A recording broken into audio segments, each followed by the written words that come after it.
স্থানীয় সময় রোববার ভোর থেকেই মানুষের ভিড় জমে যায় যুক্তরাষ্ট্রের গ্লেনডেলের স্টেট ফার্ম স্টেডিয়ামে। দেশটির প্রভাবশালী ডানপন্থী রাজনৈতিক ব্যক্তিত্ব চার্লি কার্ককে শেষ বিদায়ের জন্য করা হয় এ আয়োজন। প্রায় ৬৩,০০০ আসন বিশিষ্ট স্টেডিয়াম পূর্ণ হয়ে যাওয়ায় আশেপাশের স্থাপনাতেও বড় পর্দায় দেখানো হয় অনুষ্ঠান। ভক্তরা হাতে চার্লির ছবি, ফুল আর পোস্টার নিয়ে সারিবদ্ধভাবে প্রবেশ করেন। চার্লি কার্ককে স্মরণ করতে আয়োজন করা হয় সঙ্গীত, প্রার্থনা ও নানা আচার অনুষ্ঠান। অনেকে নিবন্ধন থাকা সত্ত্বেও ভেন্যুতে প্রবেশ করতে না পারলেও বাইরে থেকে শ্রদ্ধা জানান। স্মরণ সভায় উপস্থিত ছিলেন president Donald Trump, vice president JD Vance সহ রিপাবলিকানের শীর্ষ নেতারা। কার্কের রাজনৈতিক প্রভাবের প্রশংসা করেন ট্রাম্প, বিশেষ করে তরুণ ভোটারদের মধ্যে রিপাবলিকান সমর্থন বাড়ানোর ক্ষেত্রে। ধনকবির ইলন মাস্কও সেখানে উপস্থিত থেকে শ্রদ্ধা জানান।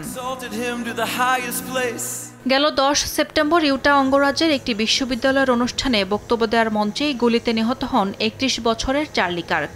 তরুণদের মধ্যে জনপ্রিয় এই সংগঠক ছিলেন টার্নিং পয়েন্ট ইউএসএ নামের ছাত্র আন্দোলনের প্রতিষ্ঠাতা।